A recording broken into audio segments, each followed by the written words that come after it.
Okay. All right. I gotta help Brian out with something, then I'll be over. Obviously, if you need, obviously just lock up at 6. Alrighty.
wasn't there either.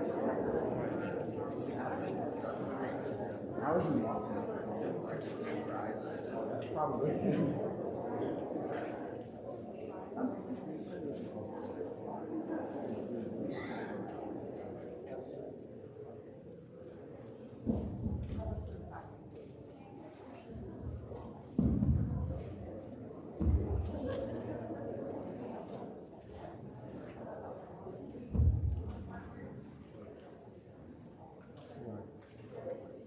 I don't know.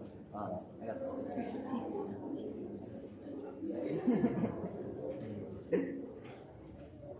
I'll be back there. All right.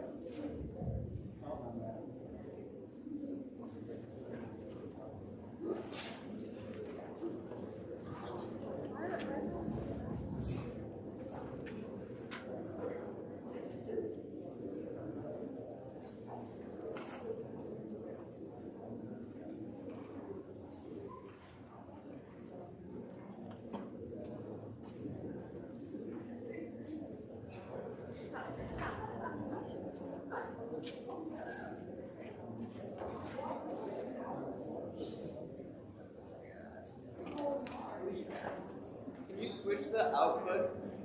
Can you switch to 27?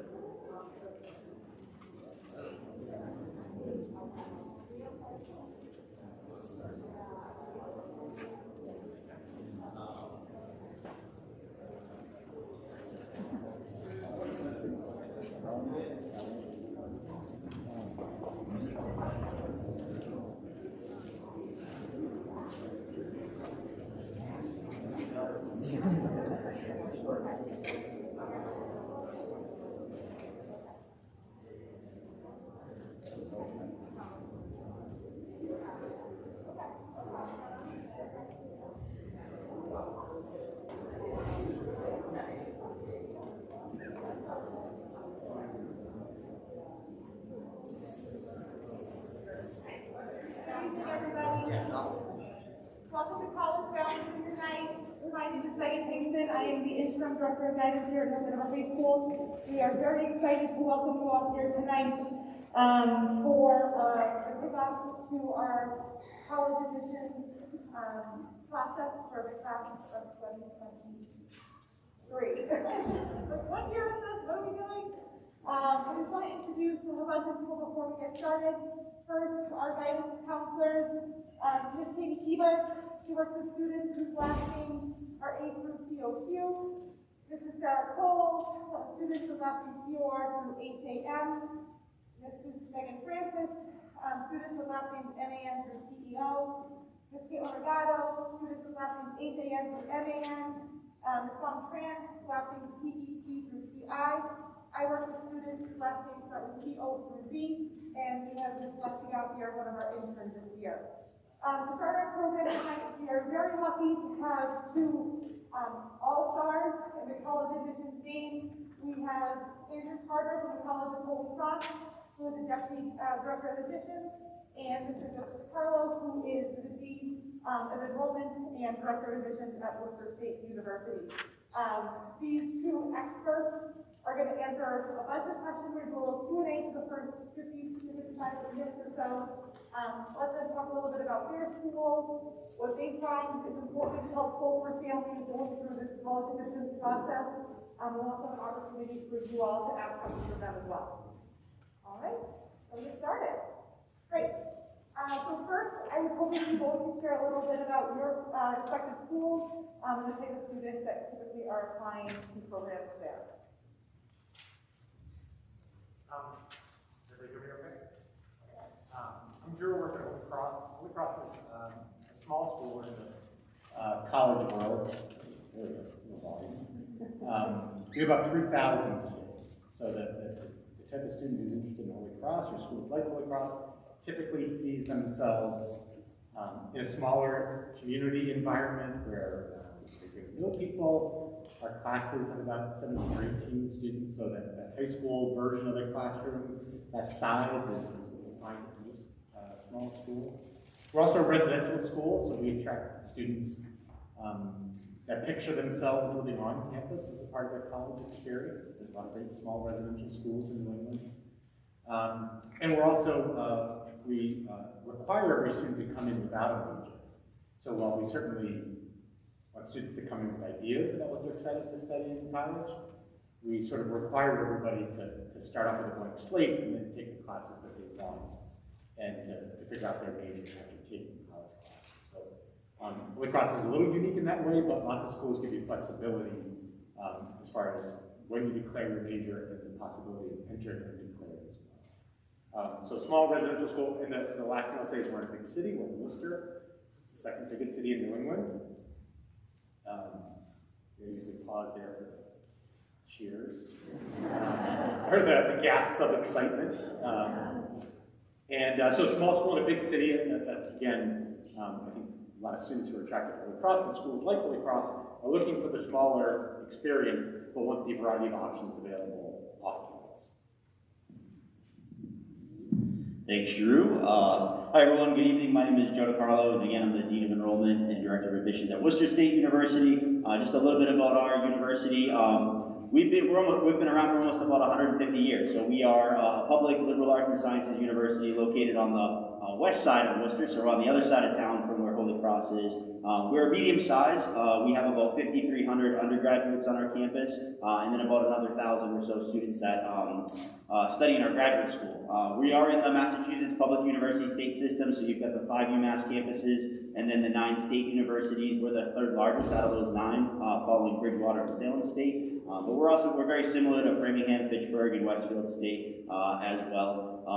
And in terms of more specifically to our campus, again on the west side, a medium-sized campus where it's about 58 acres, and class sizes are pretty small, but it seems to be a really nice size for students that are looking for a medium-sized experience, but still have close interaction and experiences in the classroom and access to faculty. Our programs are liberal arts and sciences based. We offer about 80 different majors and minors. Some of our more popular programs are in biology, criminal justice, education, psychology, as well as a lot of students studying in our nursing program and occupational therapy program and in the health sciences. What's unique to Worcester State is that, unlike Holy Cross where everyone comes in undeclared, students are actually encouraged to come in declared at Worcester State with a major. And we actually require our students to complete 2 programs of study as part of their graduation requirements. So they will graduate with either with multiple credentials as part of their bachelor's degree, either a double major or a major and minor. And we feel that that really increases the marketability of our students when they complete their degree at Worcester State in terms of employment opportunities, but it also allows them to study more than one discipline that they may have an interest or a passion in as well, leading them into really strong employment prospects or even graduate school as well. We offer a full residential campus experience. We have Division III athletics. About 1,600 students live on our campus. We offer a 4-year housing guarantee, obviously robust programming in terms of student activities. And the type of student that does well at Worcester State is obviously one that's academically motivated. On average, around a 3.0 high school GPA, and you're considered eligible for admission to Worcester State. Above that, it means you'd be just competitive for something more like our merit scholarship program, our honors program. And for students that are below a 3.0, they're still eligible for admission. We really pride ourselves on trying to make the Worcester State education as accessible to as many students as possible, and really look forward to those students that are willing to put in the hard work to get the most out of their education. About 50% of our students are the first in their family to go to college, and over a third of our students identify as a lot of students. So we have a very diverse student population as well. Majority of our students are coming from Massachusetts, so we draw pretty regionally, but we are seeing more and more students that are considering Worcester State from out of state as the cost of education becomes more and more expensive. So we pride ourselves on being able to offer a really affordable education both for students that are living here in the Commonwealth, but also the Worcester State tuition for an out-of-state student to be just as competitive as what they're paying back in their home state. So we're seeing a greater draw of students to our university as well, which is pretty exciting for us as we really evolved on our campus through our academic and social offerings, specifically within the last 10 years or so. So looking forward to answering your questions that you have tonight, helping you learn a little bit more about the college admissions process, and hopefully Drew and I are able to spark some interest in you wanting to explore a little bit more about our universities as well. Thank you both. As families start this process and they're starting to kind of decide where are we going to go visit, how do we build that list, how do we even sign up for a campus tour, what insights or suggestions do you have about how to initiate that process to make sure that they're building a college list that's balanced? Yeah, I mean, we get so many of these programs start with this, how do I start? I think we'll both have thoughts on this, and I'll focus my thoughts on maybe the parents here, and I'll say, I think we ask too many questions of our high school juniors about college. We ask them questions. We want to start this process by asking them questions like, well, do you want to go to a big school or a small school? Do you want to stay close to home or go far away? Do you want to live on campus or off campus? What do you want to study? What do you want to do after college? And then we get frustrated with our 16 and 17-year-olds because they don't want to talk to us about college. Meanwhile, we pepper them with questions to which they have no answers. I believe that I think we ask too many questions early on. I think we need to give our students, particularly our high school juniors, exposure early. Save the questions for later. When we ask students, especially during their junior year, if they want to go to a big school or a small school, what they want to study, we're asking someone who's never driven a car before, what's your favorite kind of car? They've never been to college. How are they supposed to have preferences built in yet? And they may have seen or heard about some colleges, but have they visited any yet? Have they spent time on schools' websites? Have they spent time talking to admissions reps yet? Probably not. So fewer questions early and more exposure, whether it's online or in person. And the thing I'll say about exposure, it doesn't have to be formal. I think we think of, historically we think of visits to college campuses as such a formal thing, but I don't know, sometimes it's just on the way back from grandma's house and there's a sign on the highway and you say, let's get off and just drive around for 5 minutes around that campus and just see what it kind of looks like and get out and walk up to a building or two, and that's it. Sometimes it's just that. So my advice about building a list early is to give your sons and daughters exposure to colleges and worry less about asking them so many questions. You'll be less frustrated when they don't participate in the conversation with you.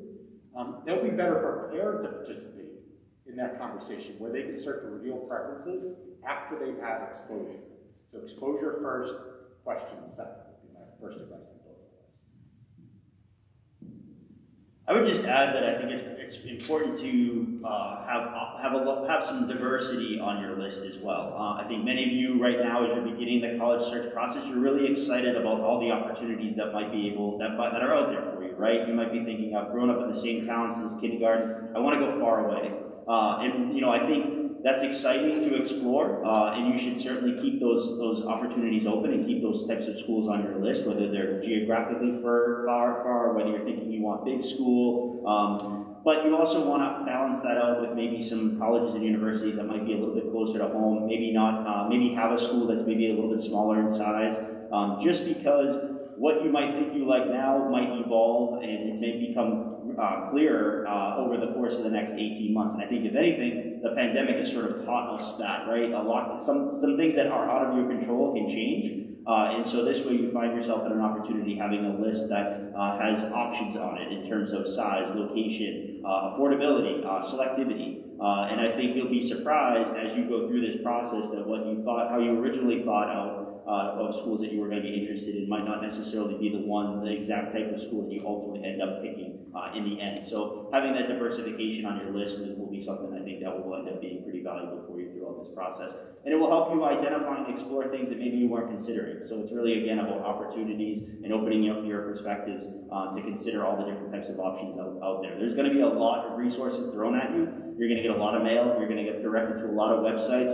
And what you're going to find a lot of common things. The brochures are meant to look attractive. They're meant to so you can't necessarily go with what you're seeing or reading. You kind of have to go with your gut. And also I think campus visits really help to also help you understand what you like and what you don't like. And it's okay if something doesn't end up working out because you can take that as a learning experience as well and kind of redirect your search that way.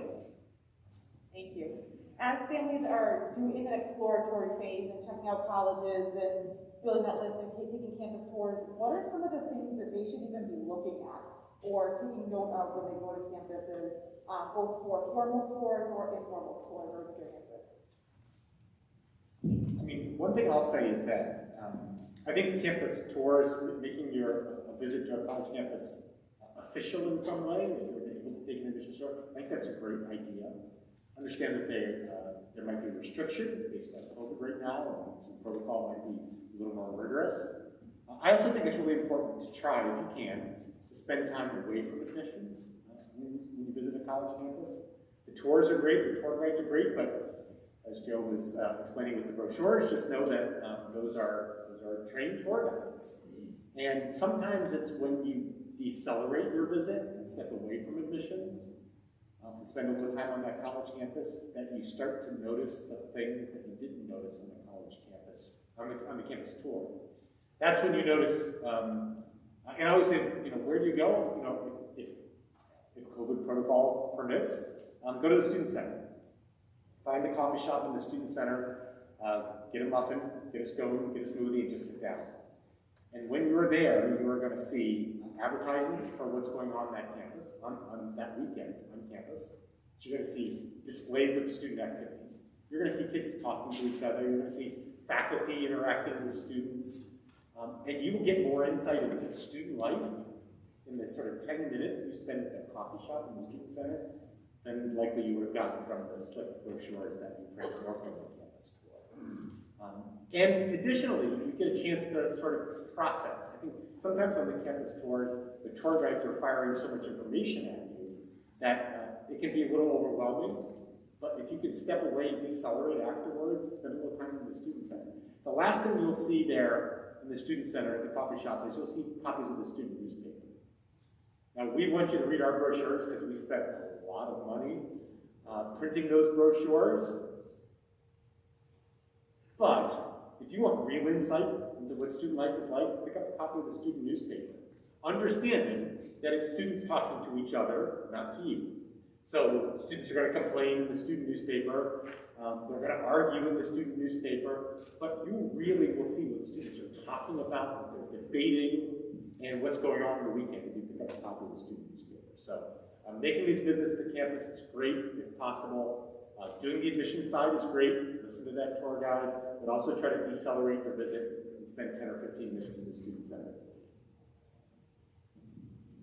Another thing I would sort of add on is that I think sometimes you'll be surprised at the things that you don't think you're going to notice, but you end up noticing after the fact. I remember a long time ago during my college search process, the college that I actually chose, one of the things that stuck out for me at that visit was that people just held the door open when you were going from building to building. That I guess as the shy kind of high school student, I wasn't exactly expecting the upperclassmen college students to necessarily care about. But that said a lot about the community environment that was there in terms of being welcoming and being courteous. And that was something that resonated with me, but that might not necessarily resonate with everyone else, but that stuck out as part of that college visit. So what we always think about on the college side is that first impressions really mean a lot. And that first impression that you have on that university or college, the things that matter to you are going to be the things that maybe you're not looking at immediately, but you'll be surprised when you take some time to kind of reflect upon that visit and compare it to other visits that you've had, and those details that maybe aren't at the top of your list kind of start to stick out and give you that gut feeling that that school is a good fit for you.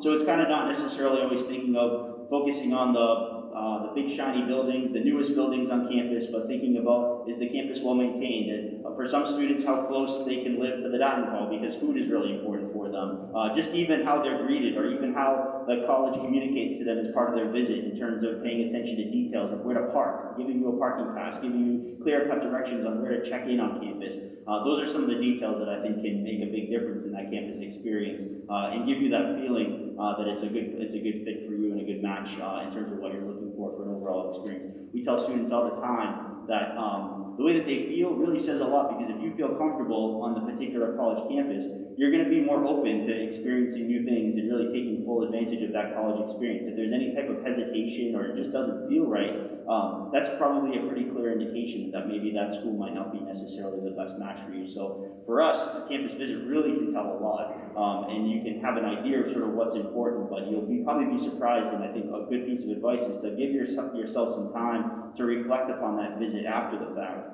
so that you can really figure out what was it about that visit that stuck out for me in terms of leaving a really good first impression, and then carrying that through potentially to the other colleges that you're visiting along the way. Thank you. As students get further down the road in this process, they're going to have to start compiling their application materials, completing the Common App. getting teacher recs, all that kind of stuff. So I want to ask a couple questions about that piece of this process.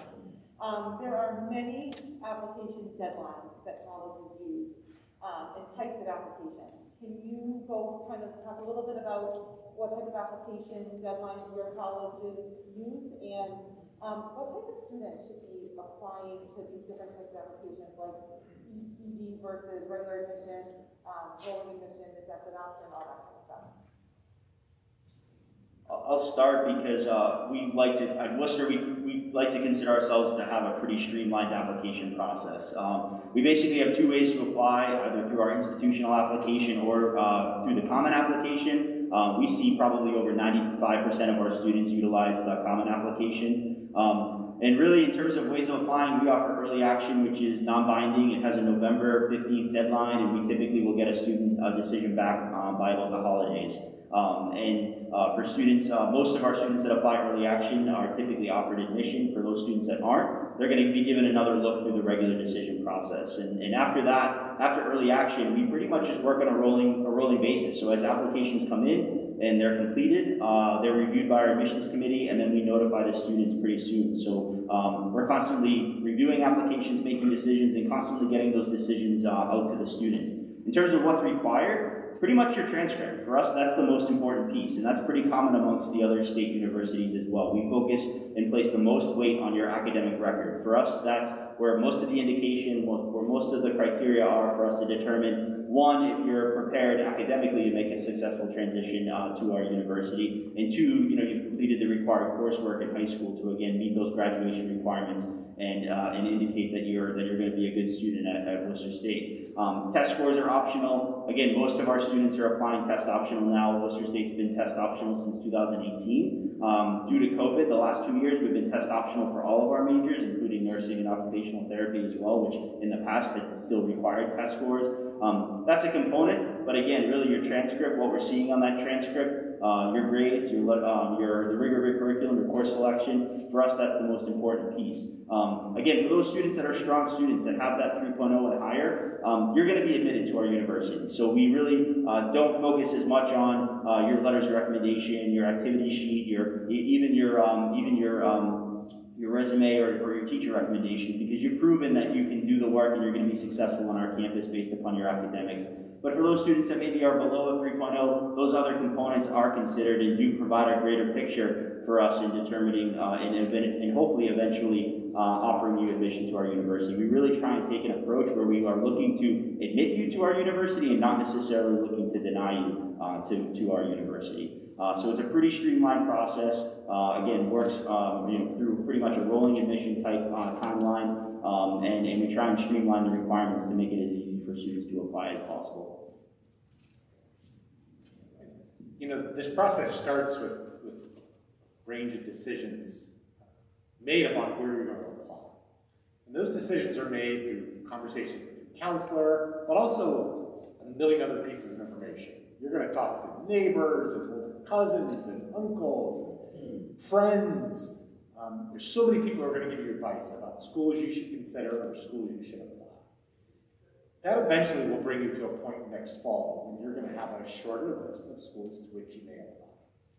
Then comes the second round of decision making, where you have to decide which application plan to apply under at those individual schools. At that point, there is no one in a position to give you advice other than your counselor. If you imagine applying to college as a triangle, you're at one point, North Andover High School is at the second point, and the third point is any individual college to which you may apply. Lots of people think they're in the middle of that triangle. Your uncle at Thanksgiving definitely thinks they're in the middle of that triangle. But the reality is your counselor is the only one who knows your academic history, who knows the history of applicants from North Andover High School, and who knows policies within the individual college. They're the only one who are in a position to give you advice about which application plan to apply on. And here's why. Lots of students really like applying early action. It's growing in popularity these days. Early action has an early deadline and early notification. Nothing not great about that. But it's not right for all students, because at some schools, if you apply early action, they are not going to consider your fall grades of your senior year. While that might seem enviable to you, if your academic profile is on an upward trend, that is not great for you. Your counselor might suggest that you hold off and show colleges the continuance of that upward trend. At some schools, if you apply early action or early decision, they may not see results from an October SAT or ACT. And if those scores are going to be important for your profile, then geez, applying early is not going to be great for you. Now, who has that information? Remember the triangle? Your counselor is the only person in the middle. So, coming to a decision about where to apply, talk to everybody. But once you have that list of schools about where you might apply, then you need to start to lean on your counselor so that they can put you in a position to succeed and give you advice about which application plan to apply under to which individual school. So I know you mentioned a little bit about the standardized testing component at Worcester State and some policy there. So could you touch on that a little at your school? And also, what for schools that are test optional and they may or may not be looked at as part of the application package, when should a student consider sending their scores when it's an optional piece of the application package? So we've been test optional Holy Cross for about 15 years now. And so we see a portion of our applicants every year that do choose to submit their standardized test scores. And for those students, we're gonna look at their standardized testing, and we're gonna have it as part of our conversation when we discuss their application. But it's gonna be a small enough part of the conversation where we could have the same conversation about their file without that piece and not really know the difference. For students who choose not to submit standardized testing, we don't think they did poorly, we just simply don't think about it. I think it's one of the sort of central tenets of college admissions, no matter what school you work for. When you read an application, you don't think about things you don't see. If you mention horseback riding, we think about you on a horse. If you don't mention horseback riding, we never think about you on a horse. And part of it, I can say, is that's the sort of our moral obligation, is not to think about things we don't see in the file. I don't know that everybody would buy that.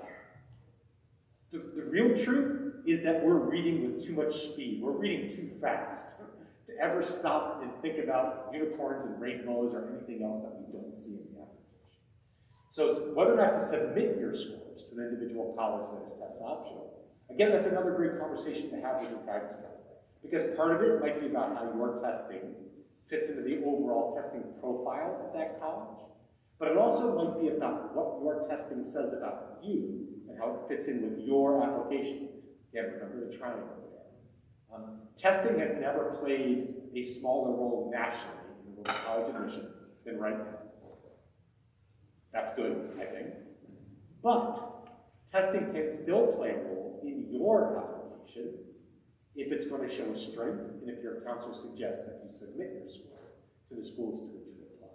So, smaller role nationally, but can still play a big role depending on your profile and the schools to which you apply. Did I hit everything?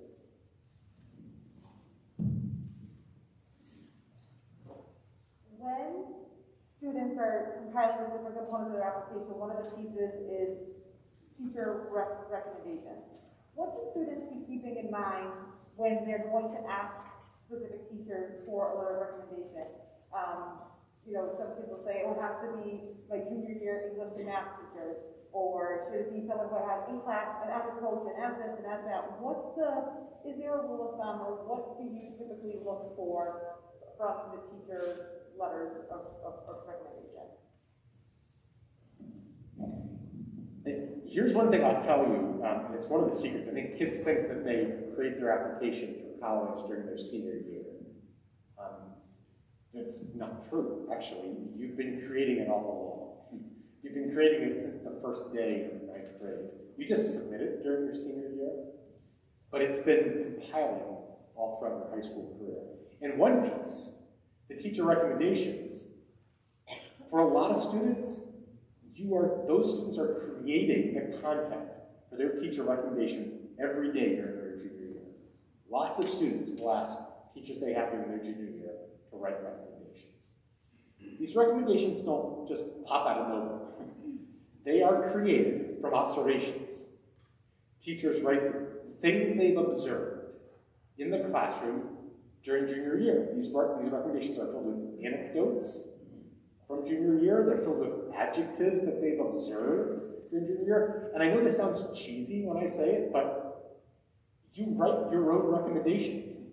You give teachers the content. They are just cooks. You are buying the groceries. So I always tell juniors, think about what you want your recommendations to say. Literally, think about what you want them to say. Do you want them to say you're hardworking, earnest, and persistent, and a delight to have in class, and helpful to other students? That's what you want it to say? Then buy those groceries, right? Show the teachers those attributes. You create your own recommendations. You will not write it, but you will give the teachers all of the content that they need. As far as who you should ask the person who knows you best. We don't care what the grade was in that class. And frankly, I almost never look at the subject matter that it was in. I don't care. What I care is how well does that teacher know that student, and what do they say about them. And often when I read a teacher recommendation, I say, that wasn't a great recommendation. More often than not, I think it's because the student chose the wrong teacher to ask. Teachers work really hard on these recommendations. And if you choose a teacher that knows you well, you're going to get a great recommendation, especially if you give them great content. One tip about asking teachers, ask them nicely. And then if they agree to write your recommendation, say thank you. Maybe even in an email, in a card. You know what their recommendation will say about you? It will say that you are thoughtful. You get to create some of this content through your recommendation. Thank them when they agree to write it. If they've written it, thank them for writing it again.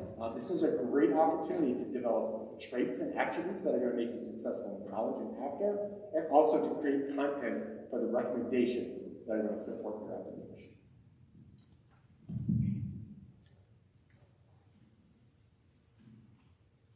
In thinking about all the different components of a student's application, how do you weigh each section? I know that you mentioned that the student's transcript is the biggest piece of the pie. So to speak, how do the other factors weigh in when admissions counselors kind of sit down and review an application? So in terms of how I venture to say that most admission committees, again, are going to focus on a student's academic preparation, meaning we're placing most weight on your high school transcript, the work that you've completed over 3+ years in the classroom, more so than what you've done on one day taking a standardized test, more so than what we might read in your essay or your letters of recommendation. But those other components are certainly important because they're providing greater context into what we're seeing on that transcript. There's a lot that we can decipher when we see certain trends. If maybe sophomore year was a bit of a downturn for you, there can be context provided in an essay or in a letter of recommendation that helps us understand why that happened. So for us, it's really, as an admissions committee, what we're trying to do is take the different components of your application, look at them as individual pieces of a puzzle, and try to fit them together to see ultimately how you're going to contribute and how you're going to perform at our particular college or university. One of the things that we're ultimately doing is building a community on our campus.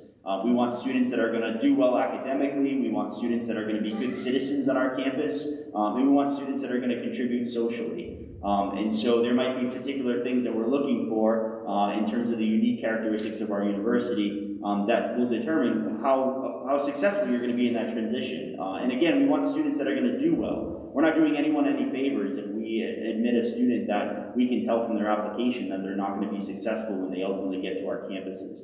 So it's about building community, but it's also about ensuring that the students are going to be able to make that successful transition. And again, the transcript is really the most important piece, but the other pieces are providing context to what we're seeing with the academics. We can see that you're a good student academically in your transcript, but are you a good member of the community? Will you get involved in our campus? Will you make good decisions? And those are things oftentimes that we are able to gather from those other components of your application.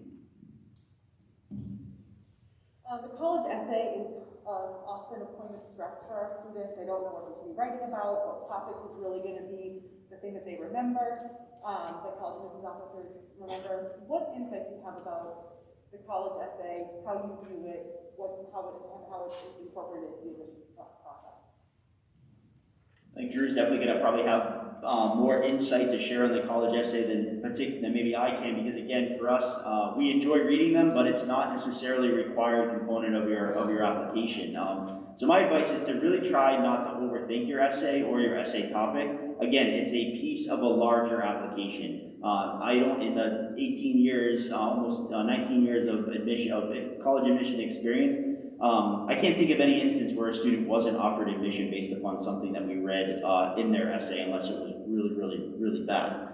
We can probably provide you with some examples. There's never one part of your application that's going to necessarily make or break it. So I do think that it causes a lot of stress. Students think they have to think of that perfect topic. It has to be written perfectly. It has to be the right amount of pages. It has to be the right amount of words, because that's going to make all the difference in their application. But really what's most important is just for you to think of a topic that resonates with you, that tells the admissions committee something that we're not gathering in the other components of the application, and ultimately is going to add to your application and provide that greater context in terms of what we're seeing as part of your whole application and not just one singular piece. So as much as I can tell you not to stress about it, I know that's really hard to do, but I really want to stress not to stress about your college essay.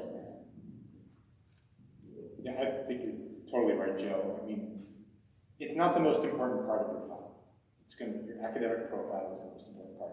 But no part gets talked about more than the essay, and that's because it's blank.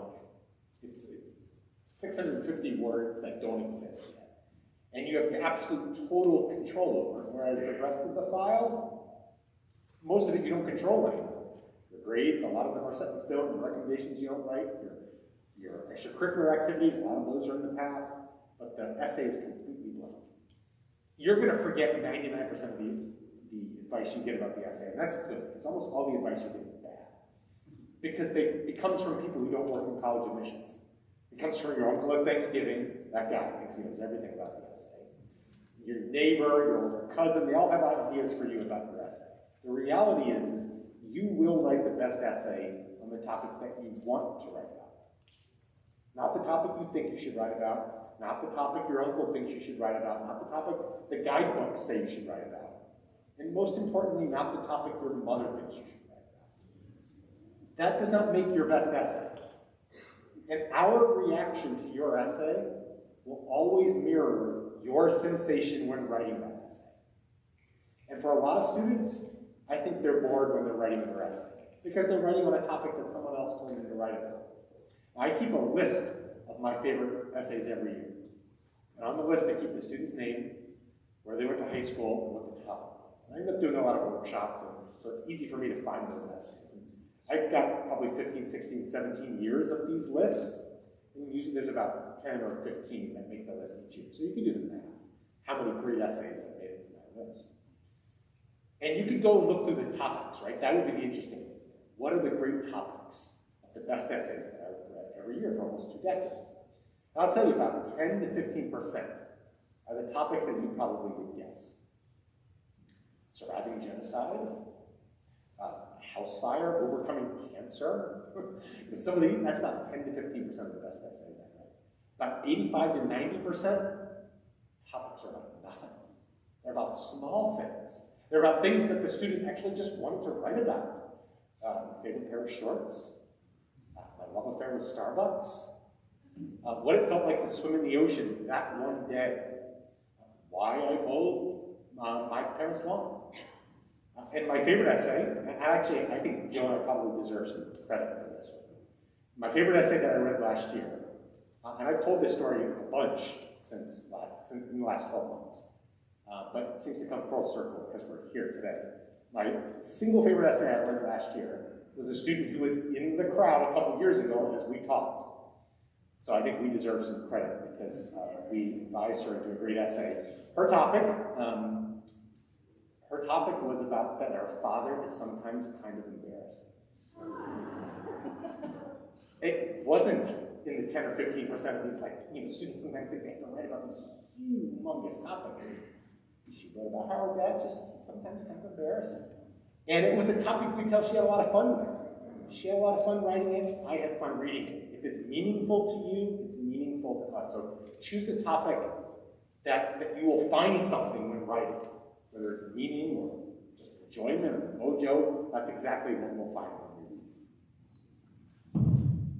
Awesome, thank you. I'd like to open it up right now to our audience in the auditorium to see if there are any questions that anyone would like to ask Joe or Drew.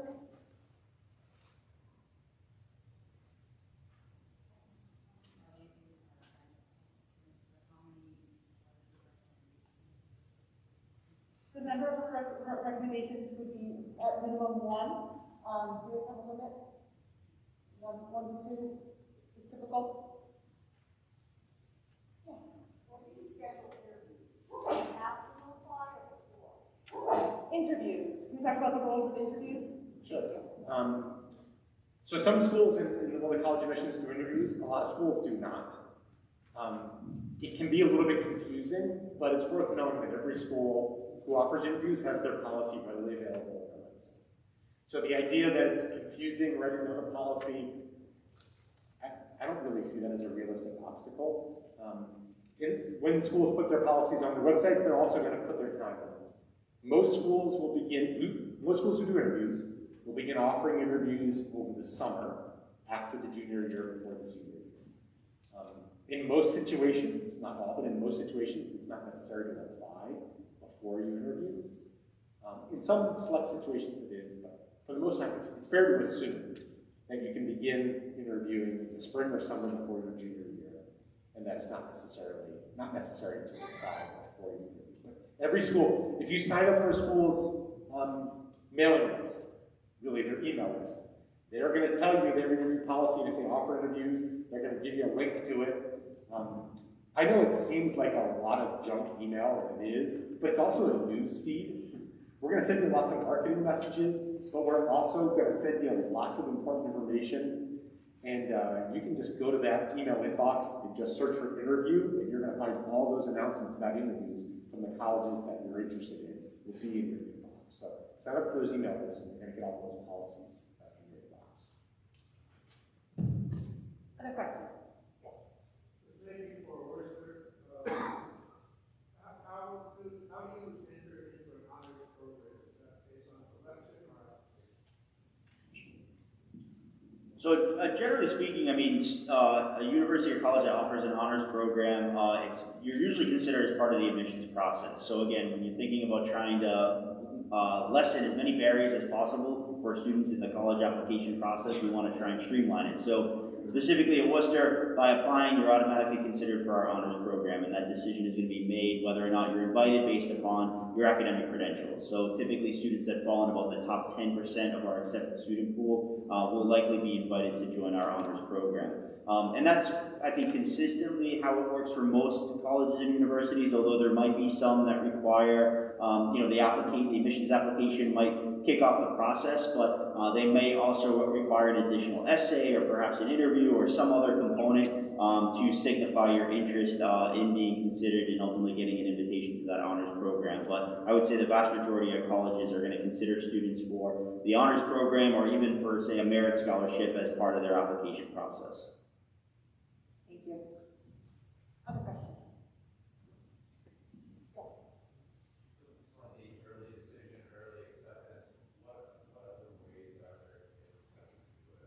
So the differences between the application deadlines, we'll go over that as part of our presentation, so that was something that we covered. Other questions?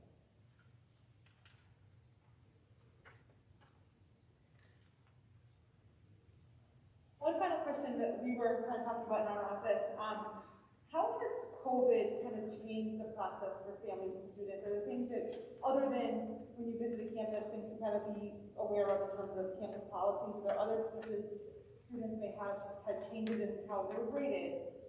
Semesters or trimesters that didn't have traditional grades and, graduating through GPA, all that kind of stuff. How is that considered? The one thing about COVID, especially in the world of college admissions, is we're used to adjusting perspective for applicants. That's sort of the number one thing you do when you read an application, is you understand perspective. And we've always been used to sort of adjusting that perspective based on the individual student's experience. Whether it was the earthquake in Puerto Rico a few years ago, where we had to adjust how we understood transcripts, whether it was a student's individual circumstance, had mono sophomore year, tore their ACL, grandma moved into their home, and we had to think about their grades differently. This one is global. So it doesn't take any adjustment, it's just how we understand these calendar years, every single student who applies from anywhere around the world. So that piece of adjusting how we read the transcript, it's actually easy because there's no adjustment. It's how we read every single transcript now. And I've just even been noticing it this year that it's just I'm in that mode now after doing it last year and then this year and then just think moving forward for the next couple of years. Every transcript will look a little different and we'll have to understand it in a different way. So there's no need to worry about that piece. We've made that adjustment. It's a permanent adjustment now. The one last piece I would mention is that if you think you know what a college's website looks like, but you haven't been on that college's website in the last couple of months, you need to check it out again. Every college has turned into a television production studio in the admissions office, and it's creating tons of content over the last almost 2 years now. We've been forced to sort of remake how we reach out, and the amount of content and webinars and students speaking, it is, I've been saying this for a while now, I think it's easier to learn about colleges now than it ever has been before, in spite of restrictions, because there's so much better, authentic content being put out by college admissions offices now than ever before. And so there's some really great stuff. Yeah, and I think the big word is flexibility, right? Like we as admission officers, we've had to think outside the box. Our work has always been very traditional. And now we've really, because of COVID, have been forced to think outside that box and provide greater flexibility in this process and how we deliver information, how we share that information with students, how we evaluate applications. Because really we have to take a sort of do no harm approach because you all went through something that you had no control over. And so we had to readapt how we looked at our processes and had to make changes to make sure that we were able to help support students through this period of time where they didn't have control. They had to go pass-fail on their grades. And now we never really considered pass-fail before, and now we had to readapt the whole way that we evaluated how we looked at pass-fail grades. And again, take an approach of really trying not to hold students up to something that they didn't have any control on. In terms of the visit process and the college admissions process, again, greater flexibility, I think, for you guys. We never thought that we would ever be doing virtual high school visits or virtual college fairs. That wasn't in our realm of reality and all the time that we've been doing college admission. Some things have worked well. Some things haven't worked very well. The things that are working well, we're continuing to do, and then continuing to also hopefully bring back some of those more traditional ways of helping you learn about our colleges by bringing you back onto our campuses for open houses, for campus tours. They may look different. They may be smaller in scale. You have to probably wear a mask. And the different types of policies that each campus has, unfortunately, is going to vary from campus to campus. So one, the website is typically a very good place to go to see what their visitation policies might be. But also, too, a good school is going to proactively communicate that out to you ahead of time as well, so that you know whether or not registration is required or not, whether they take walk-ins, whether you have to wear a mask or not, whether tours are capped to a certain size, whether an open house is going to be scaled down in person or virtual. So I think what we've learned from COVID is that we can think outside the box, offer greater flexibility, and I think we've also hopefully improved the way that we communicate information out to families, because our safety, we're all so much consumed about the safety of our communities, both in terms of the communities on our campus, but the external visitors that we bring onto our campus as well. And we really have that at the forefront of everything that we're doing. So there's been some good that's come out of it.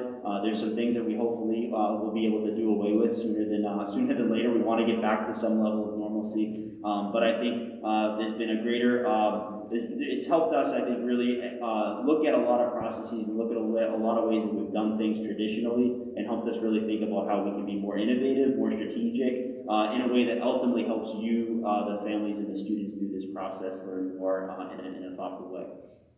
Great, thank you. Any other questions? All right, well, I want to thank you both so much for coming. Like always, it's super helpful, and it's a great way to kick off our evening, so thank you very much.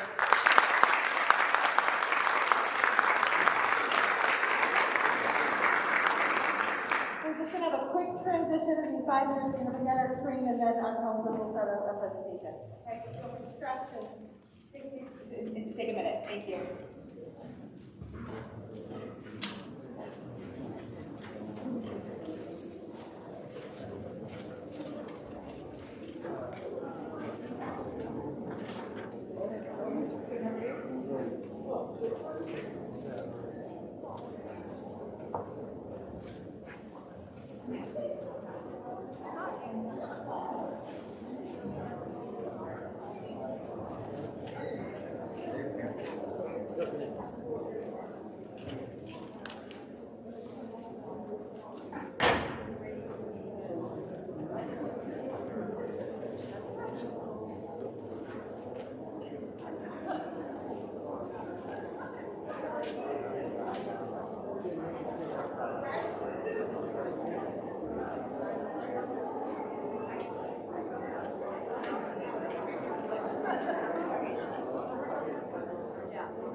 All right, let's get started with the next part of our program this evening. The first thing I wanted to mention is one of our interns this year, this staff year, is working on some data for sort of a research project. So there is a QR code in the bottom left-hand corner of this screen and the next slide.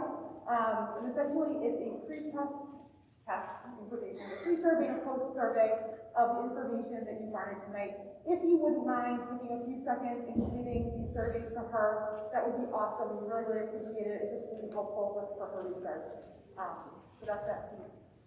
So the next part that we're going to be talking about tonight is the counselors are going to go through the soup to nuts process with you. For the rest of the time that we do this process, we break it down. And the reason why we break it down into manageable pieces is because it starts tonight and it goes to May 1st of next year. That's how long the college application process is. We find that when we sort of break it down into manageable pieces, it becomes much easier to navigate, and students and families don't get so overwhelmed by trying to look at the whole path. If you can just look at your next slice, it becomes much easier. That being said, it's also helpful to know the big picture of where we're headed, right? So these are the major components that we're going to be talking about this evening. We're going to be talking about standardized testing, which will include the SATs and ACTs. We're going to be talking about Naviance, which is our college application management system. It's going to help students keep track of their applications, search for colleges, and communicate with both their counselor and with colleges. We're going to talk about how to create that college list. And what school students should be trying to look at and how to do that and navigate that. We're going to talk about the various parts of the college application itself, the different components that we're talking about, the essay, the application, the teacher letters of recommendation. And then we're also going to do a brief overview of financial aid. Financial aid is a very unique piece of this process because it really is so personalized from family to family. We wanted to include it in this piece of the presentation because we do think it is part of the overarching process. However, we get more into the financial aid piece with seniors. So in the fall of senior year, we will be offering some sort of financial aid evening or opportunity. This year we did online webinars through Viva. Next year we'll be offering some sort of financial aid programming as well to help families navigate that piece of the process. So it will be very high level tonight, and we'll get definitely more into detail in the fall. So the first thing we want everybody to do when starting this process is to take a deep breath. There are thousands of colleges out there. There is going to be a college for each one of our students. There's probably going to be several. And that's our goal. Our goal is to set our students up to have a choice. Choices that they're excited about, that they're interested in, and that they know that they can move forward with. And that's going to happen. And our job is to help make sure that they are able to have access to enough schools and have enough experiences that they're able to kind of sift through at the end of this process what they care about in a college, what they're looking for in a college, and what colleges out there have those things for them. So how to start that conversation? Well, I think that Drew's advice is excellent. Start talking, start thinking about it, but to ask questions that kids don't know the answer to yet is really hard. So we always like to say, have those conversations at this stage of the game. Have those conversations with your neighbors, your friends who are upper classmen who've gone to different schools to look. The more information you can garner about different things that might be of interest to you at this stage, the better. Do all of that. Then you want to make a plan. Pick somewhere to go and look at. Doesn't matter where it is. We can garner just as useful information about what you like in a school as we can for what you don't like in the school. You want to make that plan. And over time, your preferences will start to emerge. You don't need to have your preferences right now, but over time, those will absolutely emerge.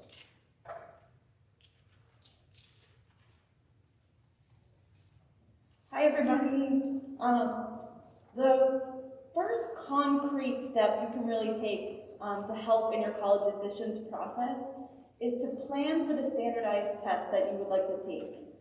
As you'll see up on the slide, we have the SAT and the ACT schedule for the upcoming months here.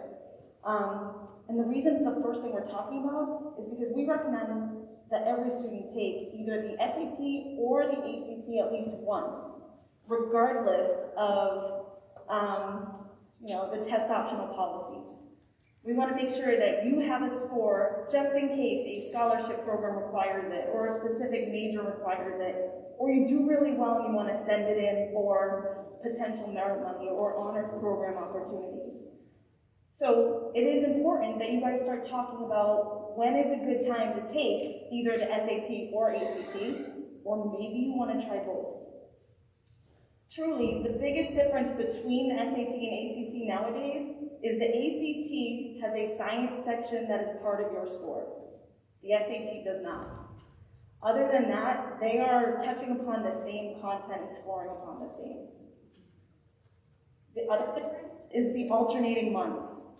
So if you know you're in Algebra 2 and you want to get more content in before you take an SAT or ACT, maybe you're looking at an April ACT and a May SAT.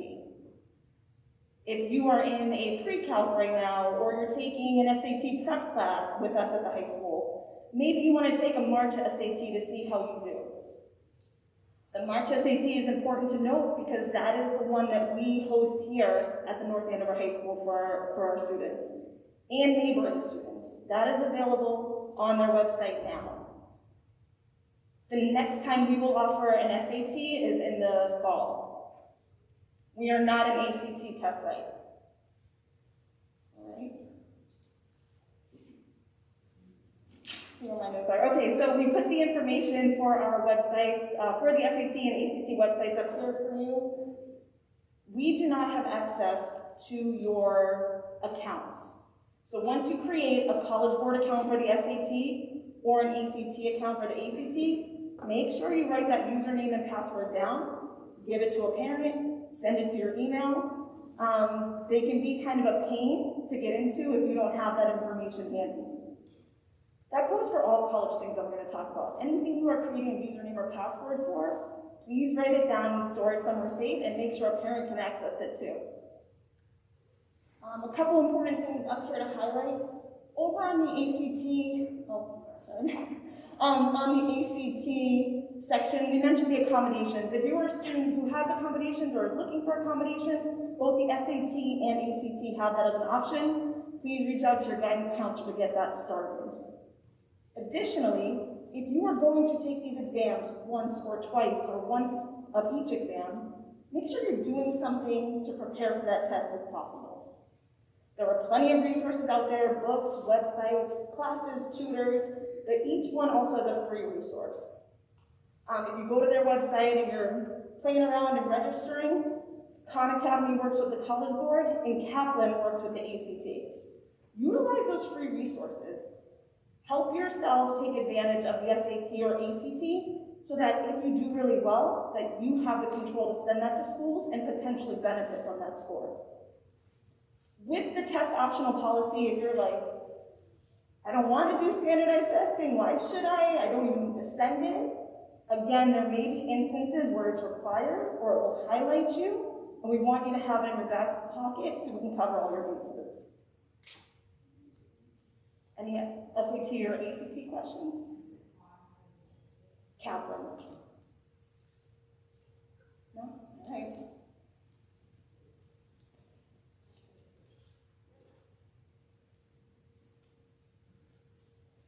Hi everyone, I'm Megan Francis.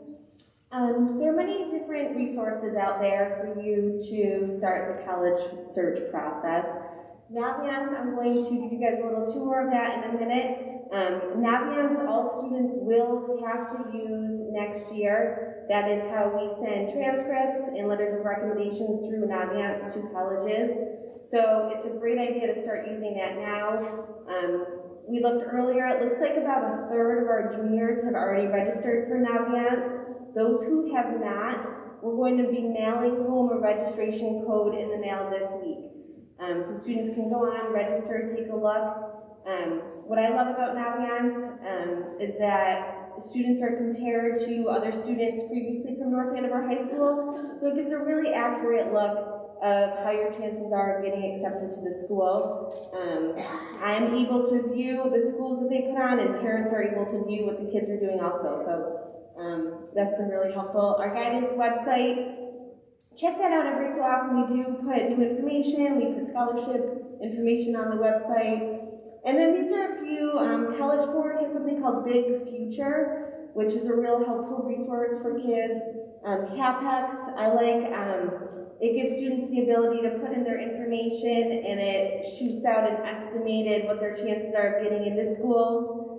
And Niche is fun because it has a lot of reviews. So some schools have thousands of reviews from students and previous students. So just a good way to learn information.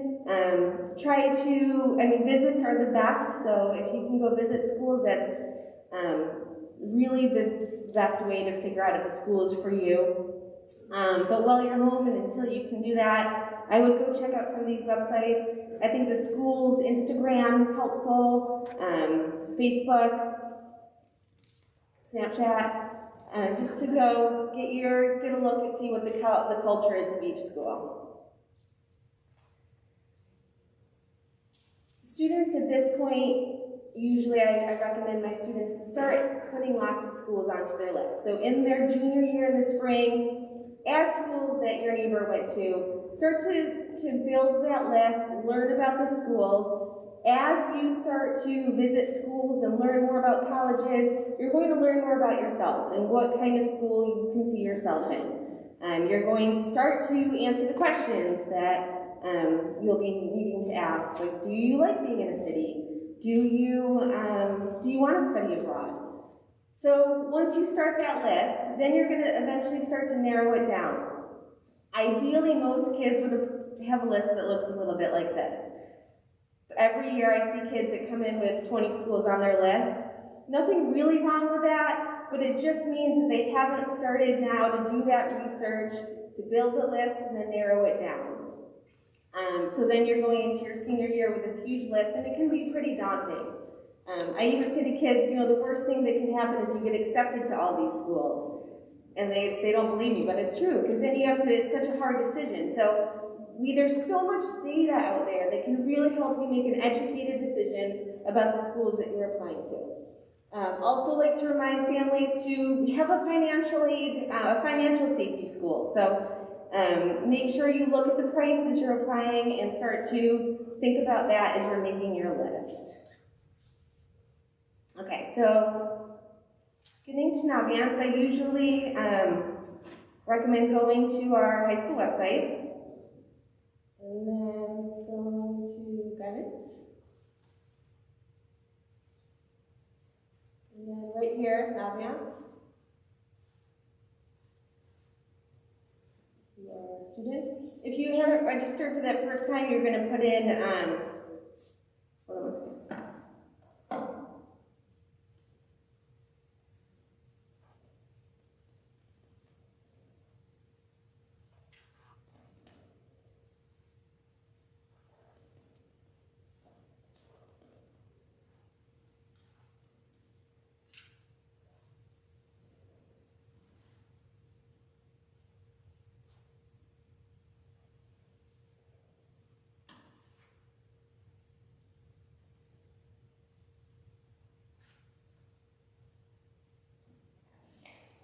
First time you'll say I'm new and I need to register, and that's where you'll put in your registration code.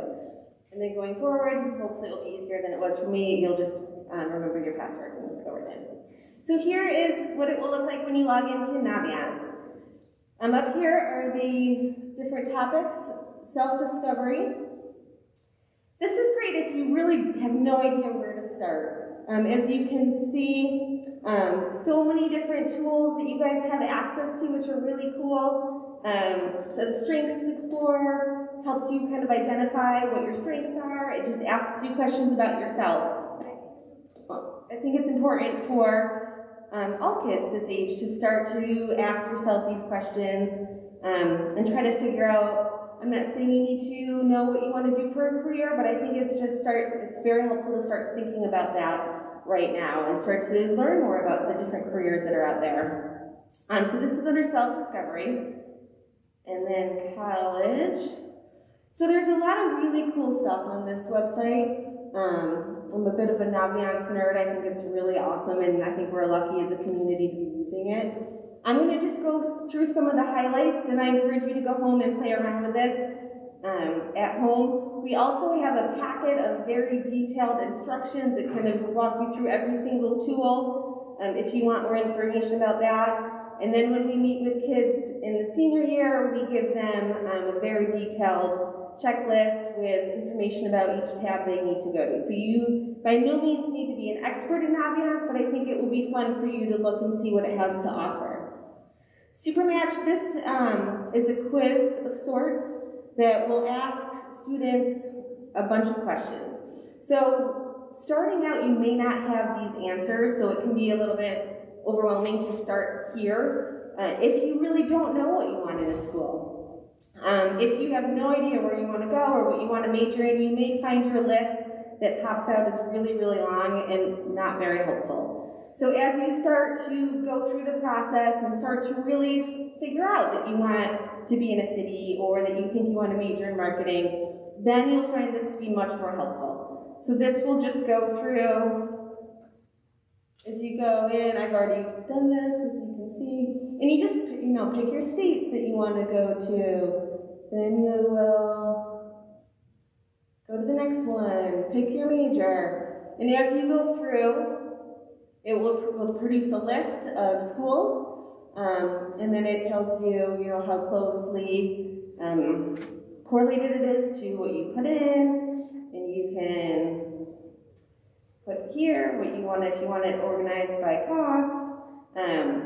It's a real fun little tool. And then you can favorite any school that you think you want to learn more about. Okay, so then we're going to go back to College Home. All right. College Match, I think, is really fun. This will spit out a list for you based on what I put in the previous slide. And this just, I think it's good for kids to hear schools that you might not know about. There's so many colleges out there. And I don't want you to just apply to schools that you've heard about. Start to really research and learn. There's so many amazing schools that aren't as popular, but are very, very great schools that may just be a little farther away or a little smaller. And then you can see colleges that other students apply to that who have interest in the schools that you put on your favorite list. So this is a good way to add schools to your list now, and then eventually you'll start to narrow that down. Another tab I love is scattergrams. So this you can type into college. I'll do my alma mater, Ithaca College. And then it will bring us to a scattergram, which will show a visual right here. These, here is GPA, and this is SAT scores. And it shows students from North Andover High School who have applied to this college. If it's a green check, that means that they have been accepted. And if it's a red X, it means that they were not accepted, they were denied. And purple means waitlisted. So it's a great visual for you to come, if you have a school in mind, if you hear of a school, you can just come and check it out really quickly and see what your chances are of getting accepted. If I was wondering if this should go on my list, based on this visual, I would definitely put Ithaca College on my list, just based on the GPA and SAT that I plugged in for my imaginary junior self. And it looks like I have a great chance of getting in. I'm going to apply to this college. And then each school, too, when you go in, there's a really nice snapshot of the things that you need to know for the schools, the deadline, the fee. So much information on here. And the last tab I'm going to show you is colleges I'm thinking about. So this is where I tell my students to start to create their list. So any school that they want to know more about, they put into this list. And then they have it here. They can, sometimes I recommend to make your own list on a spreadsheet and put the things like, I usually tell my kids to make like a scale of on 1 through 5. how did you feel when you left the campus? Do they have what I like there? So this, you can customize the list, but I think you can go to this compare me right here. And this will show you, here's my GPA and SAT scores. Here's the schools that I heart and put a heart next to, they're on my list. These are the average GPA of accepted students from North Andover High School. Okay, so you can go click onto each school and look at the scattergram and get a more specific look. Or this is a nice, sometimes I have students come in and ask me all the time, do I have a good list of schools? Do I need to add more safety schools? And this is a nice, quick way to go, and you can look and see, like, are there more X's or more green checks? But some of them, like this, here, Ethica College, so it's 3.73 is the average. There's that red X there. It doesn't mean I should not apply to that school. That is just the mean GPA of students who have been accepted. So then you can click into it, and you can find out more about that. So this is Naviance. And students will become more familiar with it through time. As I said, they will be using it to match their schools with Common App, and that's where we'll send the transcripts. So it will become more familiar. I know that was just a very quick snapshot, but take some time and look through it. You can't break it, so play around with Naviance. All right, Ms. Tran?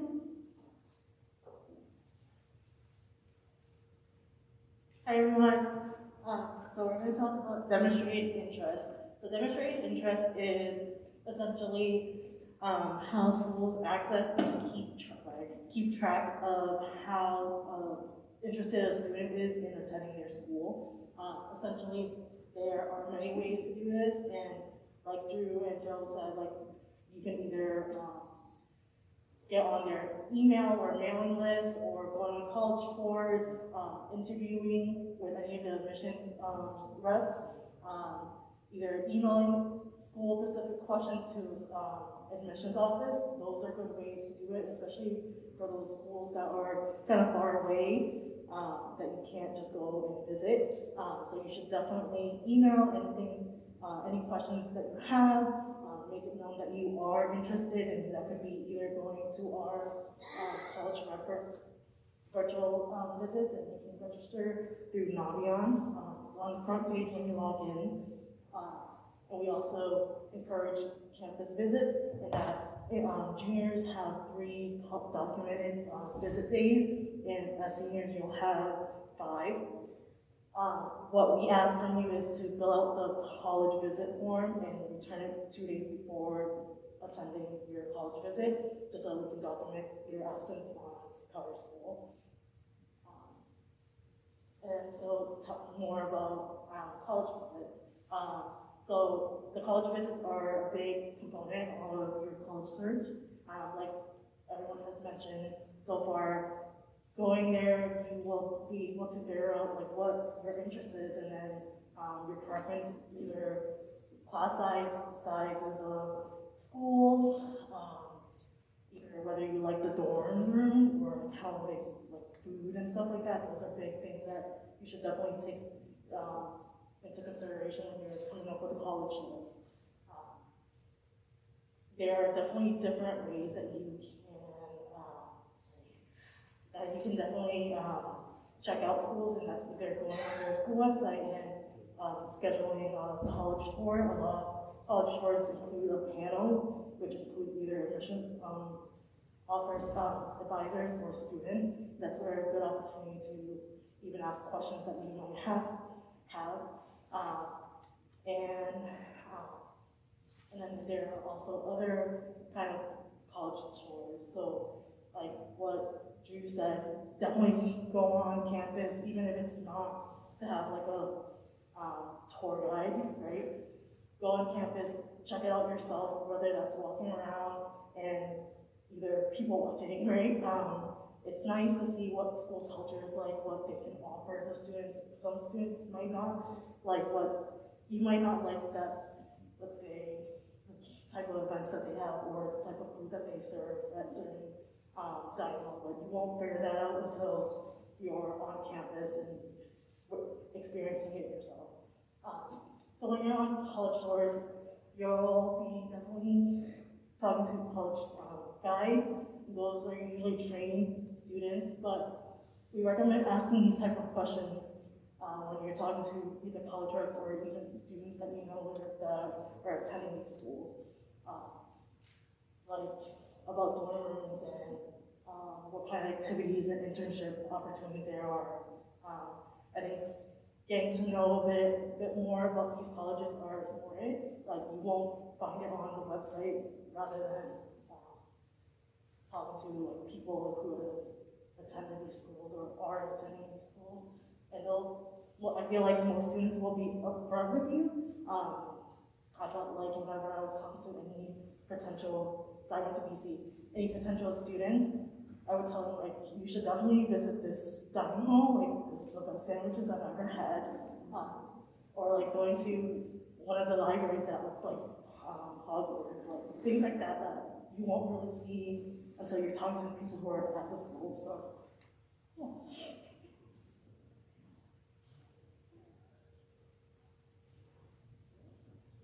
All right, I'm going to talk about recommendations. So all students will need at least one teacher recommendation. I think Drew said you want to ask the teacher who knows you the best. You don't have to have an A in the class. You can have an A in every class and sit in the class, not participate, not contribute to discussion. So asking a teacher who knows you the best, who has something to write about other than the grade of the class. So all of you guys will need one teacher recommendation at a minimum. Some of you guys might need, or some colleges might need 2 teacher recommendations. No colleges need more than that. We haven't seen it more so recently, but in the past, kids will ask 3 or 4 teachers. Schools won't accept them. So Megan had mentioned something about Naviance. We send teacher recommendations through Naviance. It limits. If a school wants 1 teacher recommendation, you guys, if you've asked 2 teachers, need to decide which recommendation are we sending. Naviance does not allow it to send more than 1. Any teacher that you ask for a recommendation, if you feel comfortable asking them, they're going to write you a good recommendation. So like I said, you guys don't have access to see what teachers are writing, so you're going to want to ask the 1 or 2 teachers who are going to write who you have the best relationship with. When do you ask teachers? You're going to start asking teachers. So after this College Bound Junior Night, we meet with you guys in small groups by counselor, by caseload. So we're going to break down the college process with you then. You're going to ask your teacher for the first time in the spring of your junior year, face-to-face, if they'll write you a recommendation. It's a very quick conversation. For some of you guys, it's going to be a little bit more difficult, just because it's sometimes hard to ask a favor. Very few teachers have ever said no. You're going to ask a teacher you have a good relationship with. So asking them quickly, face-to-face. Some teachers might ask you to write, fill out a form. They might just say, email me some information. But generally, teachers are going to say yes. Some teachers will write them over the summer. As a follow-up in the fall, when you guys return, even if it's sending a quick email to the teachers, just a reminder, I've asked you to write my recommendation. Is there anything you need from me? By the fall, you're going to know what your deadlines are. So you're going to say, okay, my first deadline is November 1st, November 15th. That is when I'll need the recommendation. So just kind of communicating with the teacher. And I actually forget if it was Drew or Joe, just saying a quick thank you, whether it's an email, whether it's a thank you note. Teachers are doing this in addition to everything else they're doing. They don't have just a generic recommendation. If you're asking the teacher that you have a true relationship with, they're going to write about that relationship. So they're very individualized. So just acknowledging it by a quick thank you.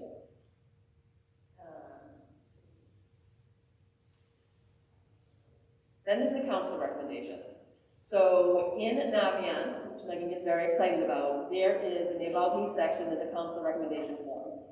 20 years ago, there were, I think, three or four new counselors in the guidance department, and it was amazing because we came in September, nobody knew our seniors, we're jumping into writing recommendations, and over the years, we have found them very helpful. It gives information. We might know some students very well, but there's some stuff that we don't know about you guys. We want to write the best recommendation possible.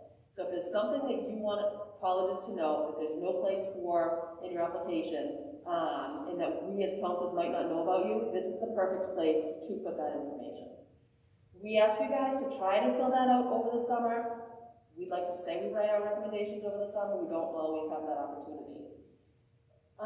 There is called, and somebody's going to touch on it a little bit later, transcript release form. Once you ask a teacher for a recommendation in the spring, you have to follow up. You have to request a teacher recommendation through Naviance, which we're inundating you guys with information. You guys don't need to do that in the fall. Until the fall, we will remind you how to do that. But requesting teacher recommendations and the council recommendations are going to go through Naviance. There's also a parent recommendation form that we have found very helpful in the past. You guys hold back a little bit less than your child when it comes to giving some information, so we find your forms very helpful. You can fill those out in the parent portal of Naviance.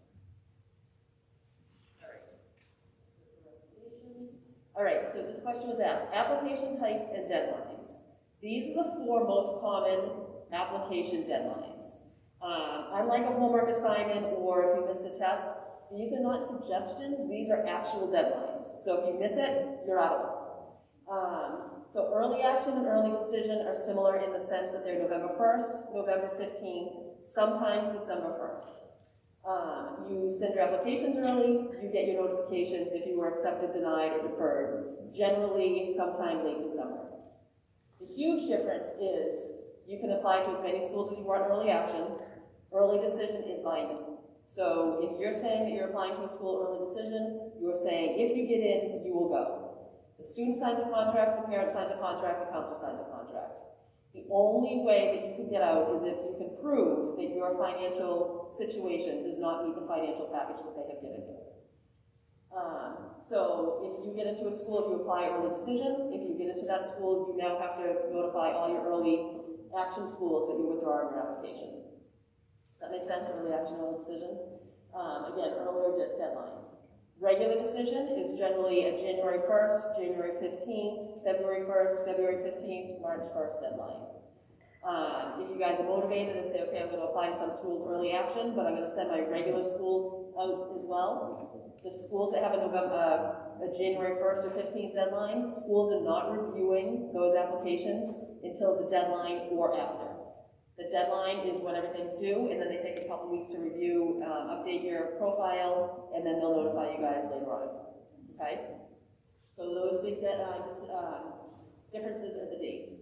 Rolling admissions, there's no deadline. So it's the sooner you guys apply, schools are reading applications and they're sending them out to the decisions as they get them. Okay, so you can apply to a school November 1st. So Salem State, for example, is rolling. So if you have a November 1st deadline, you say, okay, let me get Salem State out as well. They're going to read their applications. They're not going to wait for a certain deadline to read and review and let you guys know. Does that make sense? Something to be aware of, there are certain majors that have earlier deadlines. So nursing in particular is generally an early decision, so November 1st, November 15th. So just be aware if you guys know what you're studying, if it's a real popular major, a more competitive major, it may have an earlier deadline, even if it's not an early decision deadline. Any questions on early action or deadlines or teacher recommendations? That you're applying earlier.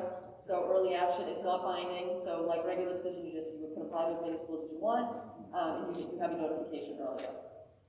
With early action, so I think Drew touched on it, with early action, they can be a little bit more selective. So over the years, when I first started here, students were applying to 2, maybe 3 schools early action. They were showing the schools that they really, really wanted to go to those schools. Those are their top choices. As the years have gone on, more and more students are applying early action. They're a little bit more selective in the early action process or the early action deadline, because they can defer kids into the regular applicant pool. So they're going to take their strongest students so that they can make sure that the strongest students are also applying regular decision, that everybody has a fair share. They're not filling up all their spots. Does that make sense? So they said touch base with your counselors, make sure that you know if a school has a 4.0 or they're looking for a 3.8 grade point average and you have a 2.0, early action might not be the best fit because they can be a little bit more selective. Does that make sense? Yeah.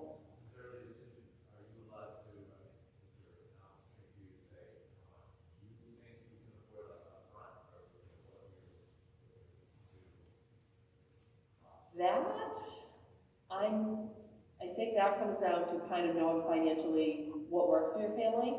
and even some meeting with the financial aid department or the admissions department before signing that contract, whether it's you or your child, and just say, you know, is there that opportunity? I think that with financial aid, which we'll touch on a little bit later as well, the financial aid applications also due around the time of the deadline, so if you're applying early action or early decision, they're going to look for that information as well. So, you want to jump in on that? Okay. Did that answer your question? Awesome.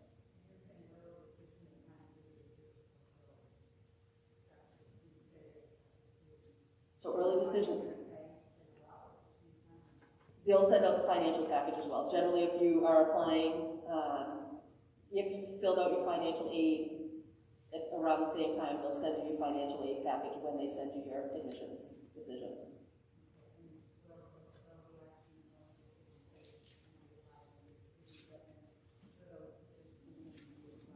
Great question. So what happens with early action and early decision? You get in, you get denied, I guess 4 things. You get deferred, which means if you don't get an early action, they now review you with a regular applicant pool. If you get denied early action, you cannot apply regular decision. It means that they're not interested. Schools will tell you, if they deny you from early action, they would have denied you from regular decision as well. If they're still interested in you, they're going to defer you, which means, like I said, that they're going to review you again with a regular applicant pool. What we found with some schools is instead of deferring, they'll waitlist you.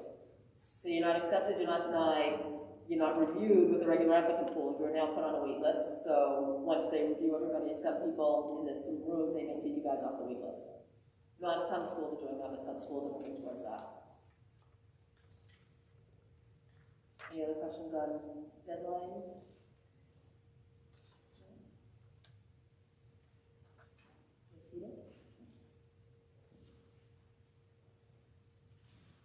Okay, are we doing okay so far?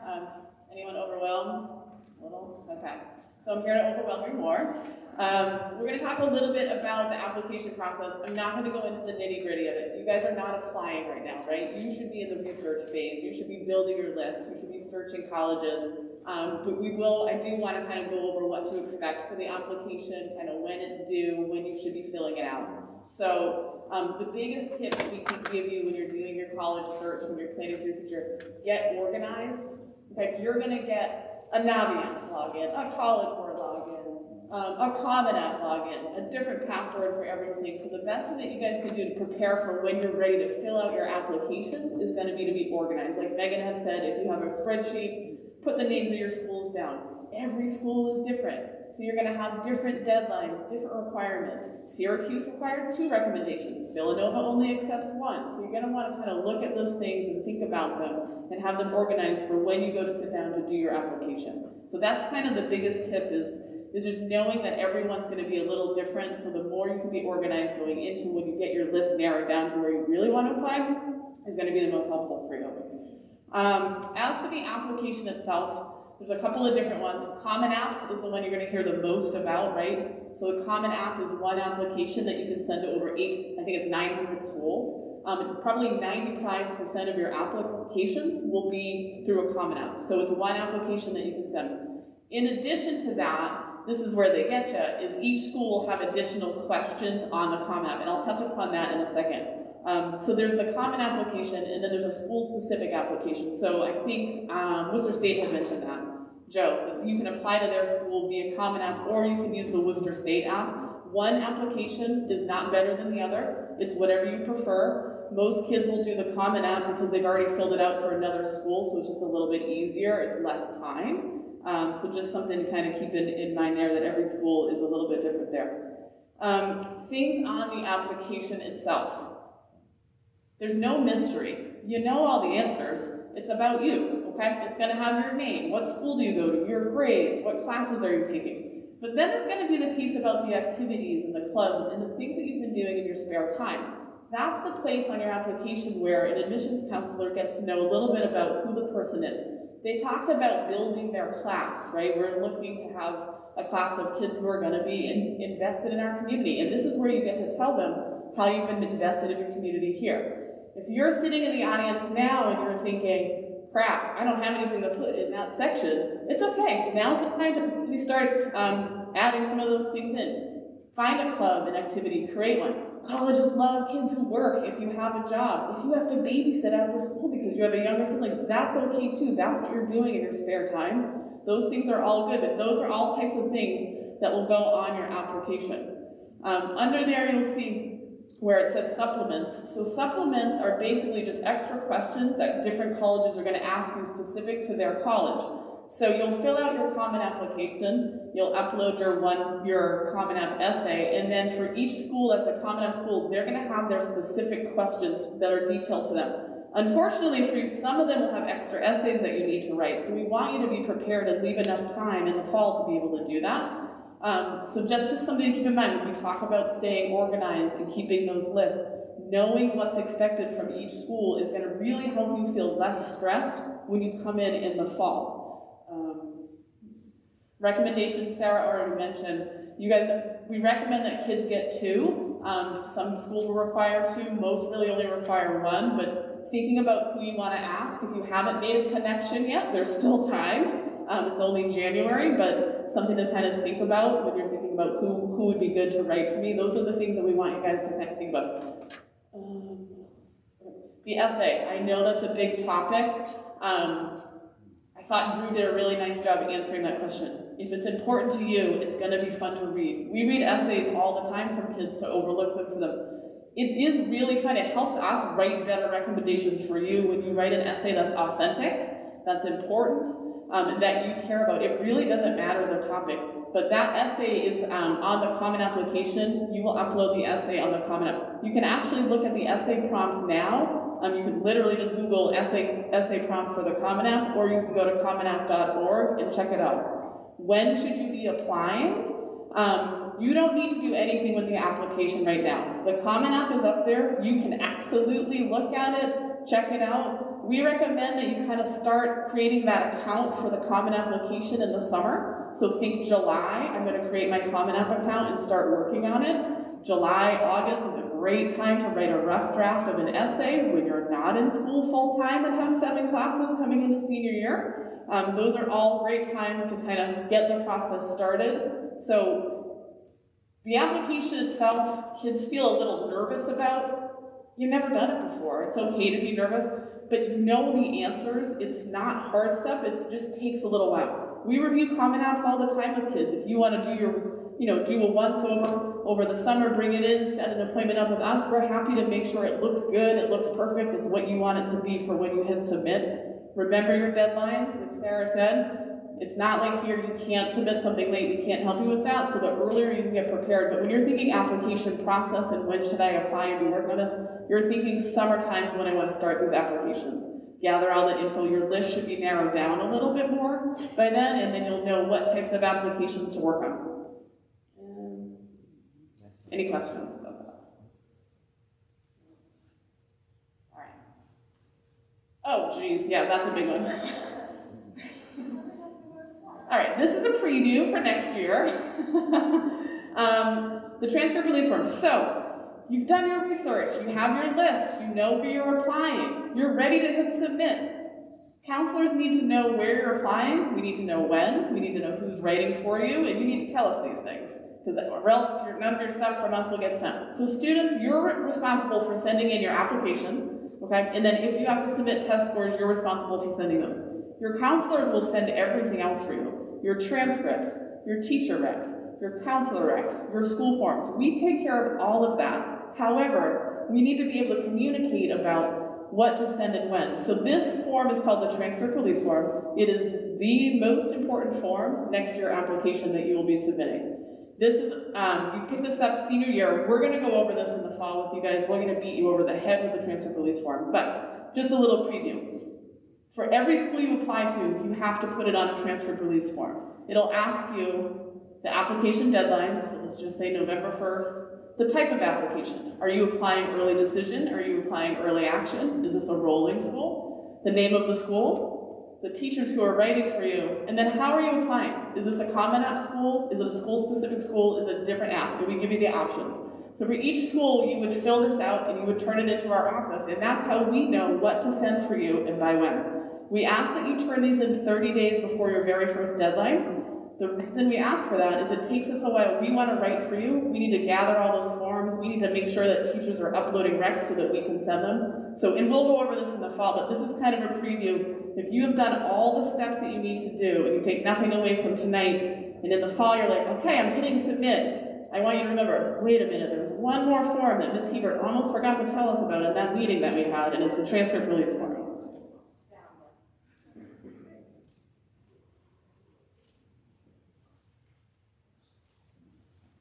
All right, financial aid. This will be brief because this is such personal information that we don't get into it too much. The main two financial aid outlets, FAFSA, it's a free federal student aid. If you go on and they ask you to type in your credit card, get off that site. So this is free, parents have their own, students have their own account. Students' accounts are way easier, way fewer questions. But for federal financial aid, it opens October 1st. So for the current juniors, you guys, the families don't want to go on until October 1st to start applying for you guys for your freshman year of college. The CSS profile, I find personally, I have had way more questions this year, I think, than in my 20 plus years that I've been here. So many students are asking, is it required? It's not necessarily required. But every school that I've called this year said, if you think that you're not going to apply for financial aid, fill it out anyways. Go on to their school calculator and figure out you might qualify for some money that the federal government might not give you. This is school-specific money. It's a whopping $25 to fill out. If you guys make less than $100,000 per year, they will waive the fee. The major difference is, like I said, this CSS profile, the money's coming directly from the institution. Their process, from what I'm understanding, is way more invasive than the federal student financial aid. So no matter what, even if you don't think you guys are going to qualify, schools suggest filling out financial aid forms anyways. So if you can start the process in October, if you guys have a November 1st deadline, this one is not a hard deadline, but if you're sending out your applications, you want to try and get this done as close to the deadlines as possible, because like I mentioned earlier, as you're getting your acceptance packages, for the most part, you guys are going to get your financial aid packages as well when you're getting your acceptance letters, and that's going to help you determine which schools are affordable for you guys, which ones are realistic and whatnot.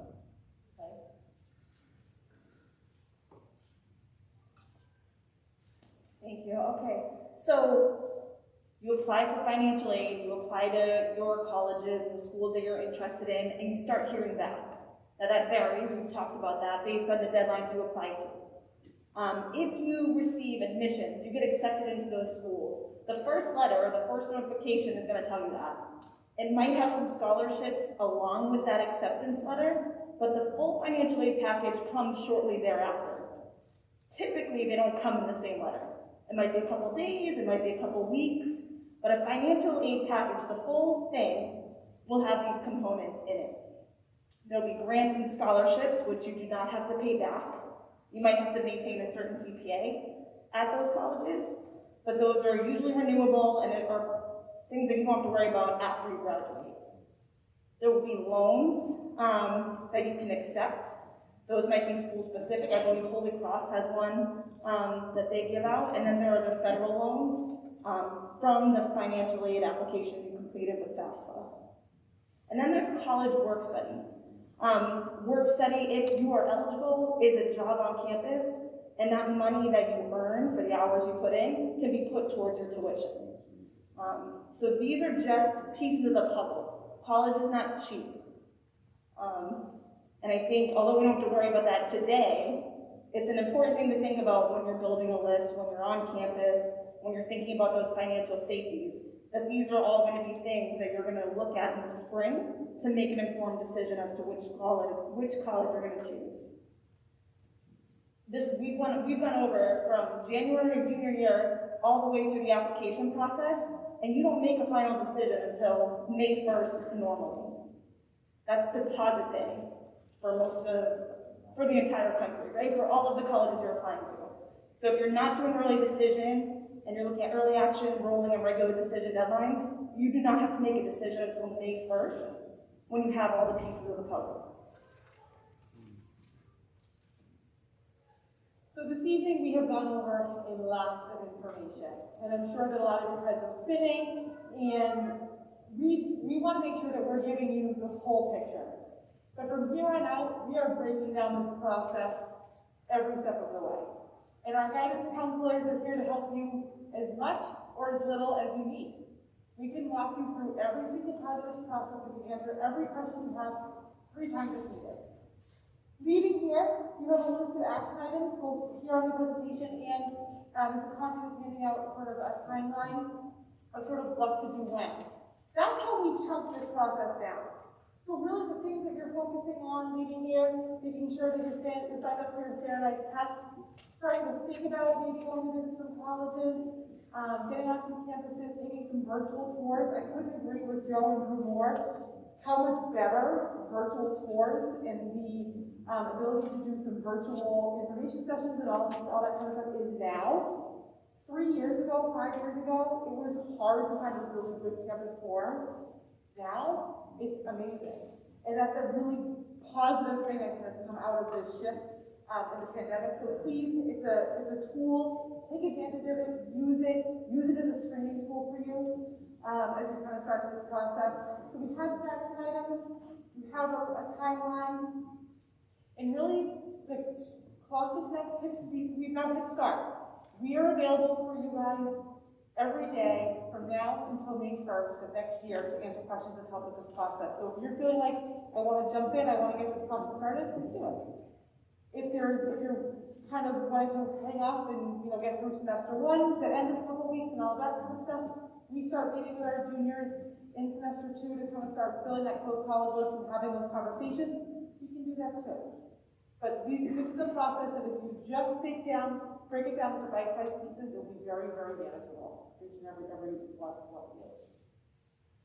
All right, that concludes our presentation. I want to make sure that you guys have an opportunity to ask any questions. This is the post-survey for this document, so if you guys would mind taking a couple minutes to fill out as well. But I'm happy to take any questions that exist. Yes, back there.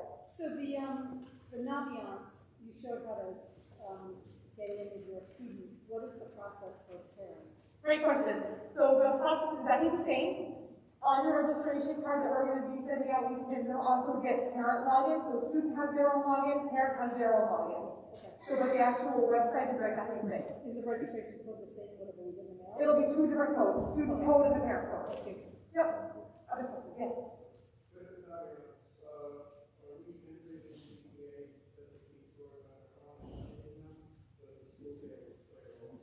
Good question. So updating the components of Naviance to make sure the data is updated. We take care of that guidance.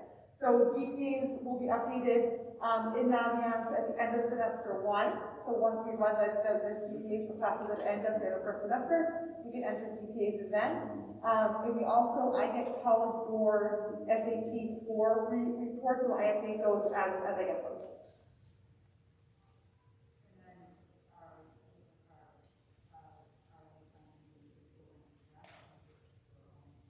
You can do either.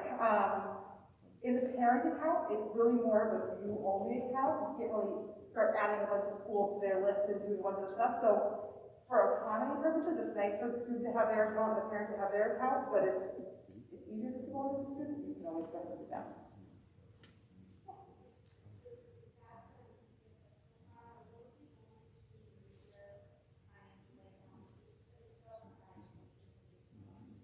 Yes.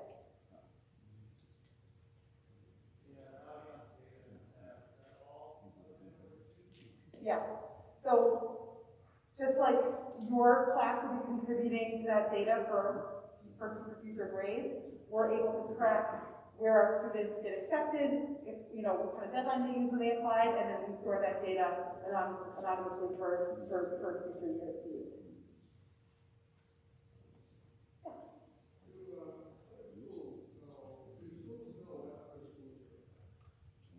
Only if you tell them.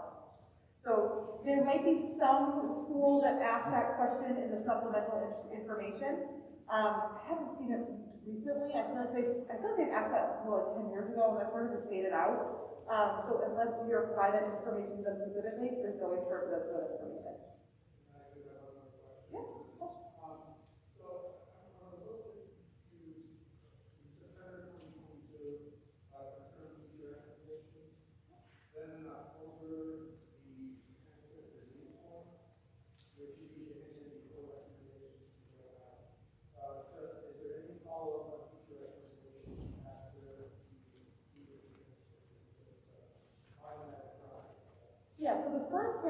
you're doing with the teacher recommendations, anytime between now and the end of the school year, right? It's that face-to-face interaction.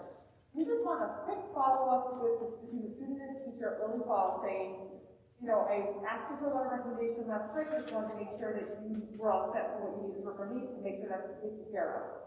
Then when you hand in your transcript release form, you're giving that information to the guidance counselor. So we know what recommendation we can expect to see uploaded into Naviance, so we know what to send out to which college.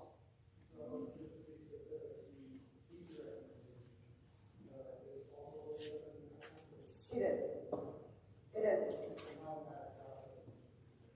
It is. So yeah, in the fall, students will actually request the teacher is in Naviance, which gives them access to their Naviance account, which allows the teachers to upload their letters of recommendation, and the counselors are responsible for sending all that out. Absolutely. Other questions?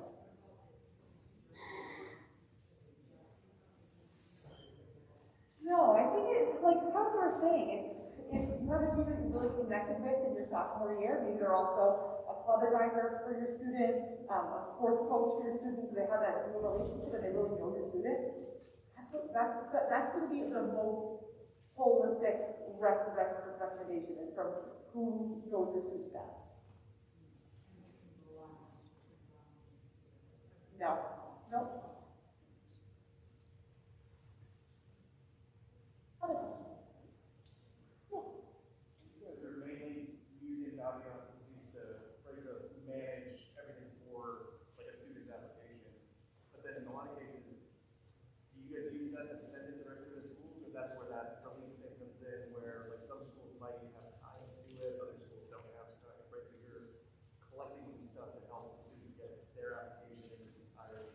Yeah, good question. So we use Naviance for a couple things. The first thing is we use Naviance as a search tool, right, and a career exploration tool and a self-exploration tool, all that kind of stuff. The next thing, just like this, as you said, we use it as a data collection piece where students can track and manage all their applications. And then we actually use Naviance to send documents to colleges. So what will happen in the fall is that we'll explain to students how to actually link their Naviance account to their Common App account. So we get those two accounts talking to one another, so we're able to send everything from Naviance directly into the Common App, which sends it directly to colleges. It's a kind of a nuanced piece of the process, so I'm not going to get into too much information. But not every college process.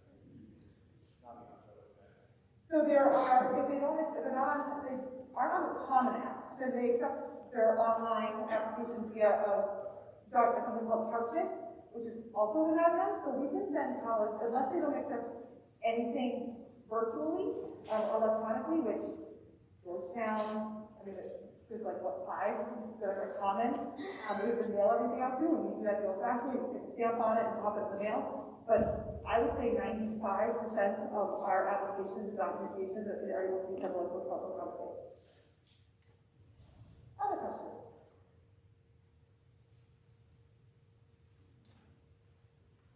All right. So just as a wrap up, we are going to be emailing out the timeline that was shared with you all tonight in person, so that our viewers at home who are watching our live stream of this event will be able to have that same access. If there are questions from our virtual audience that you would like answered, please feel free to respond to the email that has that timeline. And what we can do is we can compile a Q&A and then share that information. We want to make sure that you guys have your questions answered, whether you're here with us tonight or watching from at home. We thank you for coming out and tuning in. It's really great to kind of have you all in front of us and do this event tonight in a more traditional way. I know we kind of did a little bit differently last year, so it's nice to kind of get back in front of you all. All right, we appreciate all your time. Thank you.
Thank you very much.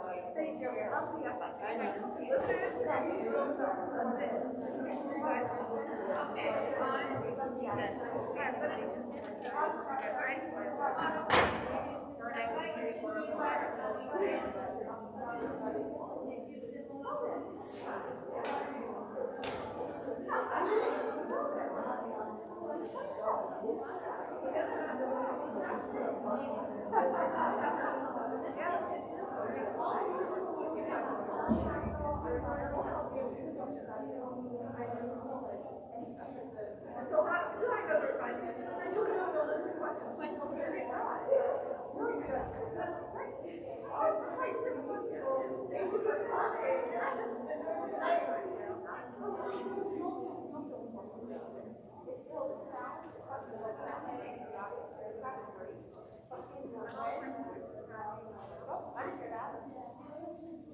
because they are flip-flops.